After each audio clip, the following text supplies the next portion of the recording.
कभी सोचा है कैसे एक छोटी सी टोकरी में एक नवजात शिशु समूचे ब्रह्मांड की दिशा बदल देता है। कैसे एक माँ की करुणा, एक पिता का साहस और एक अवतारी का जन्म पूरी सृष्टि की चेतना को जागृत कर देता है। आज मैं सुनाने वाली हूँ वो कथा जो सिर्फ एक कहानी नहीं बल्कि अंधकार में जन्मे प्रकाश की यात्रा है। श्री कृष्ण जन्म की अमर कथा। मथुरा का राजा था कंस। शक्तिशाली था, निर्दयी और अपने ही पिता को गद्दी से उतरकर राज सिंहासन पर बैठ गया। लेकिन एक ही इंसान था जिसे वह दिल से प्रेम करता था। वह थी उसकी बहन देवकी। देवकी का विवाह यदुवंशी वासुदेव से हुआ और जब कंस स्वयं अपनी बहन को उसके ससुराल छोड़ने जा रहा था तभी आकाश गूंज उठा और आकाशवाणी हुई, हे कंस, तेरी मृत्यु उसी देवकी की 8वीं संतान के हाथों से होगी।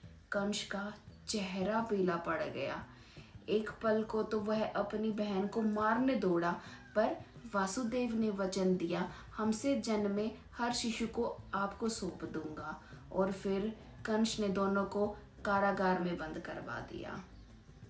एक एक करके देवकी के 7 शिशु जन्म लेते हैं और वासुदेव अपने वचन के अनुसार उन्हें कंस को सौंपते हैं। लेकिन क्रूर कंस उन नवजातों को जमीन पर पटक पटक कर मार डालता है।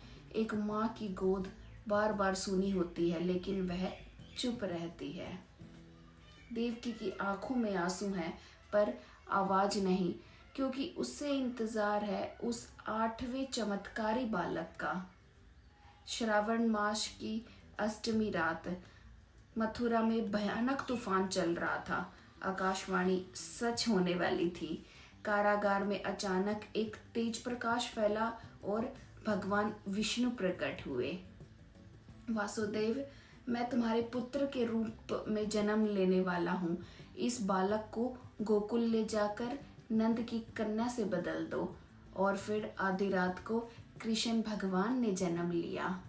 जंजीरें अपने आप खुल गई, पहरेदार सो गए थे और वासुदेव ने बालक को एक टोकरी में रखा। शेषनाग ने छाया दी और यमुना नदी ने रास्ता दे दिया था। क्योंकि ये कोई साधारण यात्रा नहीं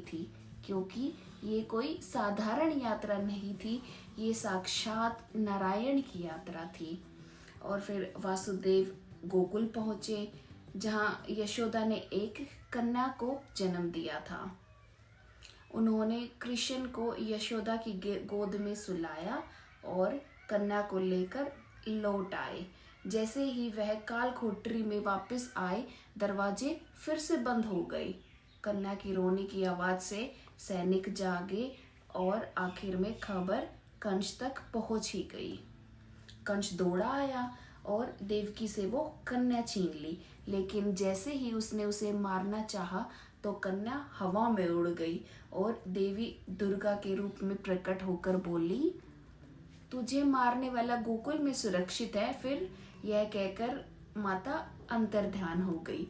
आज भी श्री कृष्ण जन्माष्टमी हमें यही सिखाती है, जब भी जीवन में अंधेरा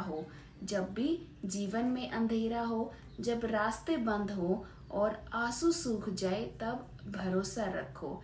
एक बालक टोकरी में बैठा है जो तूफान में भी तुम्हें पार करवा सकता है। उसका नाम है कृष्ण। और अगर तुमने सच्चे मन से उसे पुकारा तो यमुना खुद रास्ता दे देगी।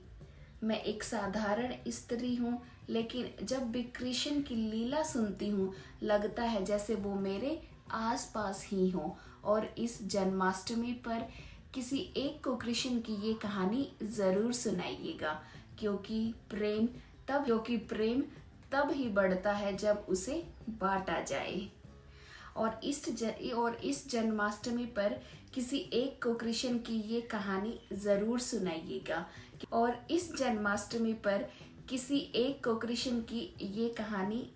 सुनाइएगा।